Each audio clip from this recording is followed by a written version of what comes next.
Gold medal वाली बहू। सपना के पिता एक गरीब किसान थे। माँ पिता खेत में काम करते तो पीछे से सपना गांव के बच्चों के साथ हॉकी खेलती।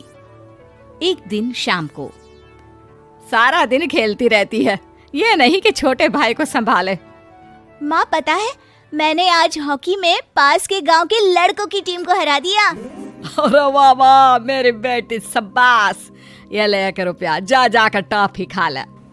सपना खुशी से पिता के गले लग जाती है और बाहर चली जाती है।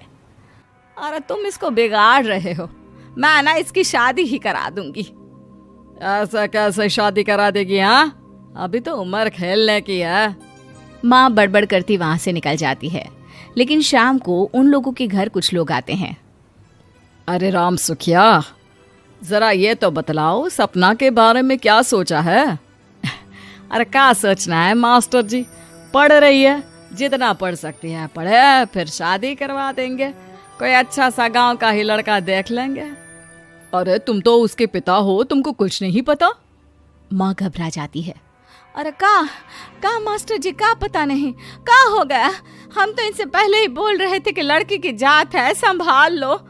अरे भाभी जी, आप भी ना कभी अच्छा भी सोच लिया करो। अरे सपना क्या खेलती है हॉकी, बड़े से बड़े आदमी भी नहीं जीत पाते हैं उससे। कल गांव में एक टीम आ रही है, लड़कियों की हॉकी खेलने उसे भेज देना, वहां शायद कुछ बात बन जाए।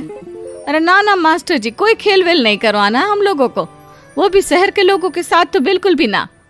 शहर के लोगों को ना कोई भरोसा नहीं होता मास्टर जी। अरे कैसी बात कर रही हो सपना की माँ, बुरा आदमी तो हर जगह मिल जाएगा, उसके लिए शहर का और गांव का। हाँ मास्टर जी, हम लोग तैयार हैं, कल आ जाएगी सपना वक्त से। माँ के लाख मना करने पर भी पिता सपना को हॉकी टीम के लिए भेज देते हैं। शाम को सपना वापस आती है, लेकिन लट के मुंह से। और क्या हो गया, मार खाई हो का? कौन मारेगा हमें? कोई मार वार खाकर नहीं आए। अरे फिर शकल पर 12 क्यों बजे है, बताओगी? देखो माँ, आप समझोगी नहीं, बताकर फायदा क्या है? अरे बिटिया रानी, हम तो समझेंगे ना, हमें ही बता दे। सपना पापा के गले लग जाती है। पापा, मैं ना सिलेक्ट हो गई हूँ भारत की हॉकी टीम में खेलने के लिए। अरे वाह, ये तो बहुत ही खुशी की बात है मेरे बच्चे।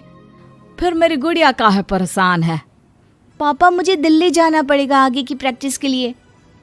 माँ जो सारी बात सुन रही होती है, जोर से चिल्लाती है।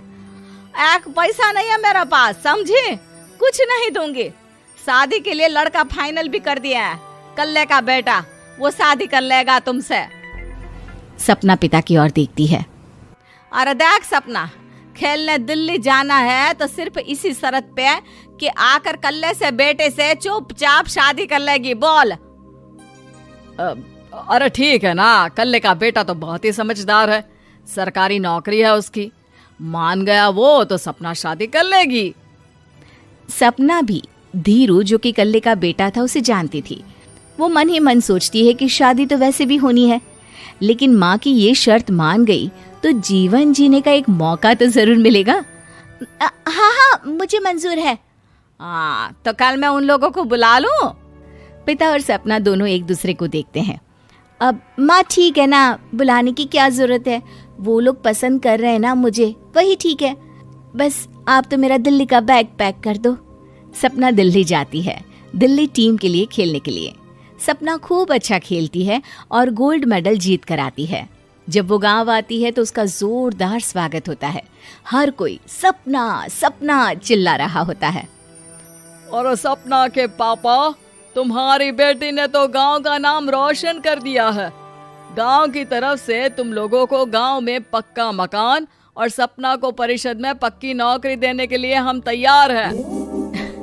अरे वाह वाह, पक्का मकान, ये तो बहुत अच्छी बात है, लेकिन सपना की नौकरी नहीं चाहिए हमें। हाँ, कैसी बात कर रही हो सपना की माँ? लड़की की नौकरी रहेगी तो अपने पैरों पर खड़ी रहेगी, किसी के आगे झुकने की जरूरत ना पड़ेगी।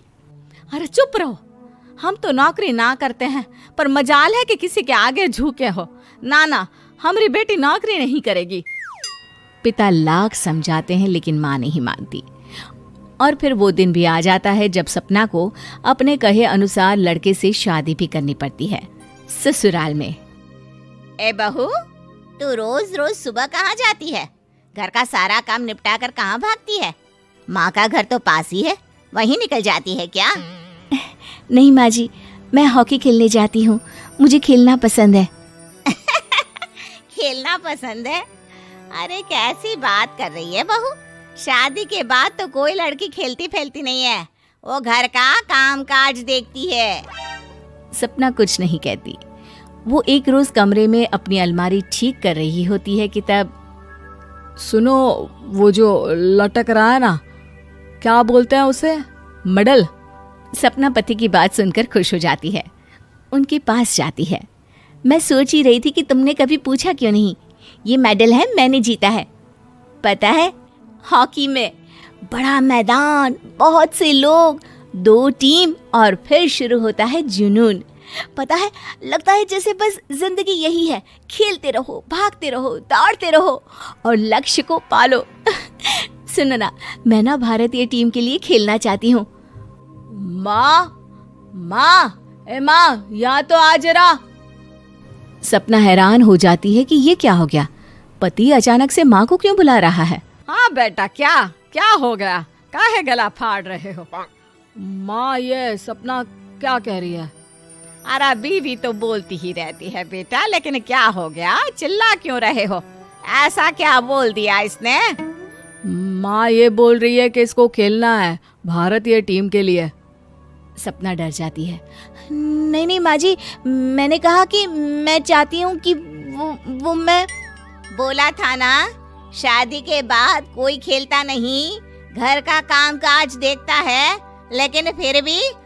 नहीं माँ जी, ठीक है, मैं घर का काम देखूंगी, कल से मैं खेलने भी नहीं जाऊंगी, माफ कर दीजिए।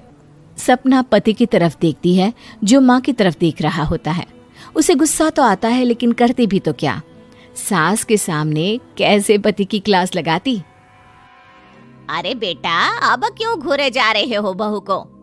माँ, अभी इस बात का फैसला करके जाना, वरना ये तो तेरे कमरे से जाने के बाद मुझे। अब चुप हो जाइए आप, छोटी सी बात का बतंगड़ मत बनाइए। छोटी सी बात? बहू, ये कोई छोटी बात नहीं है। जो लड़की दिल्ली के लिए गोल्ड मेडल ला सकती है, वो देश के लिए भी तो गोल्ड ला सकती है ना। हम लोगों को किसी चीज की कमी नहीं है बहू, घर का काम तो कोई भी कर लेगा, लेकिन देश का नाम रोशन करने के लिए सपना चाहिए। जा बहू, तेरी ट्रेनिंग का सारा इंतजाम तेरे पति ने कर दिया है, जा खेल और देश का नाम रोशन कर। सपना की आंख में आंसू आ जाते हैं। वो सोचती है कि बेटियों को मायके के साथ अगर ससुराल में भी सहयोग मिले तो ऐसा कोई काम नहीं जो वो नहीं कर सकती है।